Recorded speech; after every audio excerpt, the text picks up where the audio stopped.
ultimate in chaos would clearly be some kind of a terrorist strike / nuclear strike, or that fateful EMP attack, which we don't know that's coming. It's just that it's always kind of I think it's an ever-present threat. Carl, weigh in on this, please. We spent 2 minutes 45 seconds there with a soundbite on potential, either an attack on the grid or an EMP attack. Yeah, L.A. Marzulli and Gary Stearman, I mean, they're dead on in speaking of that. And I know it's scary stuff for people who are not in the information loop, but of course your program keeps people in the information loop, which is why what you do is so important. But Eric and Jan and your audience, let me give an anecdotal, it's a microcosmic illustration. I have lived through something along those lines of the days of chaos. As I said, I've pastored for 29 years in one church on the Gulf Coast in the Pensacola, Florida area, a large congregation. We went through a direct hit of Hurricane Ivan. Now, for your audience that didn't go through it, they might have just read tidbits about it in the news. But here's what happened. When that hurricane hit our area, the eye went just to the west of us, which meant we got the northeast quadrant, which is the deadliest part of a hurricane. We got all the tidal surges. We got all the tornadic activity. We got the brunt of the highest winds. So all night long, huddled in my house with my wife, we endured 163 mile an hour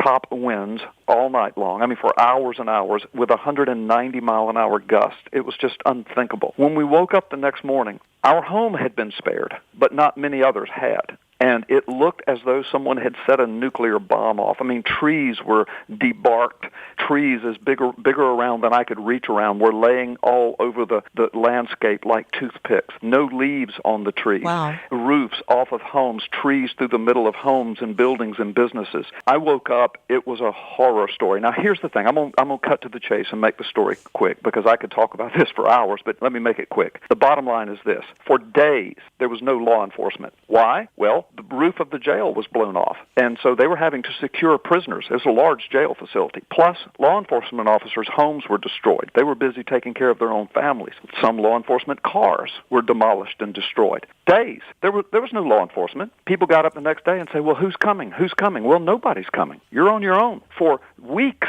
grocery stores, gas stations were either totally unavailable or were just operating, limping along. For weeks, people couldn't go about normal routines of life.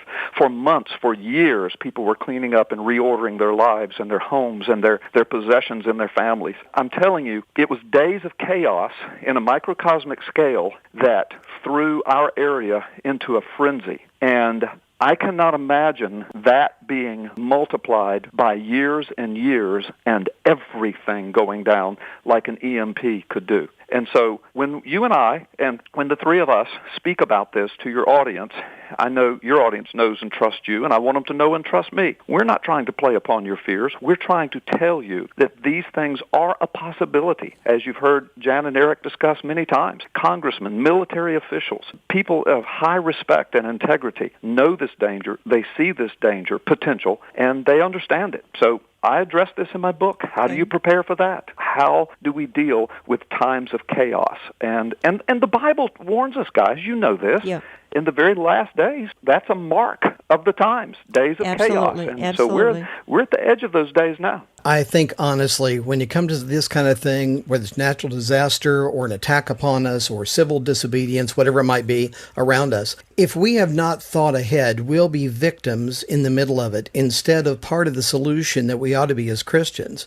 Yeah. Earlier in the program, I believe Carl mentioned that, we go to our church and we get food and, everything's fine, God provided, but we should be part of the people who are doing that. And I'm thinking that way for the people around my neighborhood. And I have some trusted friends right close by that I live close by. We've been in the same neighborhood now for more than a dozen years, 5 families together. And we're all talking about these things. And a couple of those families are Christians, a couple aren't, but they're trusted as far as humanly. And I think we need to prepare and be thinking about it. Problem that I see that really bugs me, and it's something we bring up on the program all the time. It's something we've written about. Jan and I have talked about it over and over. I'm sure you know it too, Carl, that with postmodern pastors in the pulpits, they've been trained to ignore anything that might be unpleasant or might make people feel uncomfortable. So they go out of the way to not just ignore, but to scoff at these ideas that we're talking about today. And I just hope that some of their parishioners are listening for their own sake right now. Eric, you have nailed it, my brother. And let me just say, I devote at least an entire chapter to the very premise of what you just said, and very quickly to illustrate and to back up the importance of what you and Jan have been talking about, and what you just said is this. In my book, I give the example of George Barna, this famous pollster of all things religious in the United States. And he was on a radio program a couple of years ago, and I've got all of this referenced in my book, so I'm just going to go ahead and tell the story, and people can get the book and look up the references. But he polled, his words, thousands of conservative U.S. pastors, and he went down a list of things, one of them including emergency preparedness and the prophetic times in which we're living, etc. And he asked them, do you think the Bible addresses these things? Almost all of them said, yes, we know the Bible addresses these things. And then he asked them, how many of you are actually addressing them from your pulpit and equipping your church to understand these things? Shockingly, guys, over 90% of America's conservative pastors from conservative denominations said to George Barna, we never discuss these things from the pulpit. Yes, and all that's in my book.